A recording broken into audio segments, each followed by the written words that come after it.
Sugar के price जो है इंक्रीज होता है 30% और एक्सपेंडिचर जो है हमें 10% ही बढ़ाना है, तो how much consumption should be decrease, यानी कि खपत को कितना कम करना है। चीनी का कीमत मान लो 100 थी, 100 से कितनी हो गई 30% बढ़ गई 130 हो गई, लेकिन व्यय हमें केवल 10% ही बढ़ाना है। यानी कि पहले जो हमें खर्च होता था, मान चलो 100 रुपये में 1 kg चीनी आती थी, अब यही जो चीनी है हम इस चीनी को खरीदने के लिए हमें 130 रुपये लाने पड़ रहे हैं।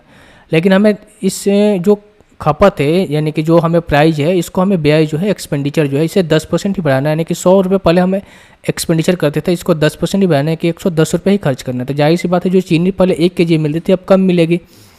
यानी कहने का मतलब ये हुआ कि हमें जो यहाँ पर कंजप्शन है ना, यहाँ पर कंजम्पशन ये इसको कम करना पड़ेगा। यानी कि 1 kg पहले मिलता था तो इसको कम करना पड़ेगा। कितना कम? क्योंकि जितना पैसा दोगे उतना ही चीनी मिलेगा। यानी कि पहले 130 था, तो अब देखो या फिर ऐसे समझो कि कोई वस्तु जो है, चीनी यहाँ से भूल जाओ, 100 रुपये में 100 वस्तु मिलती थी, ठीक है। अब इस 100 रुपये की वस्तु जो थी अब आपको खरीदने के लिए 130 रुपये देना पड़ रहे हैं, ठीक है, 130 रुपये देना पड़ेगा। लेकिन आप बोल रहे हो कि भाई हमें क्या करना है, 110 ही वैल्यू देना है, 110 ही देना है, ठीक है। तो जो वस्तु थी पहले कम ज़्यादा जो मिलती थी 100, उसको कम देना पड़ेगा, ठीक है। तो कितना कम देना पड़ेगा भाई? 20 कम देना पड़ेगा। किस पर? 20 किस पर कम देना पड़ेगा? आपका 130 पर इंटू 100।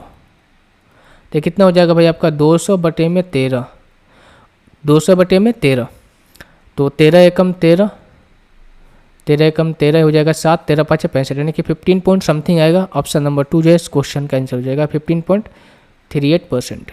तो जो आपका कंजम्पशन है ना उसको 15.38% कम करना पड़ेगा।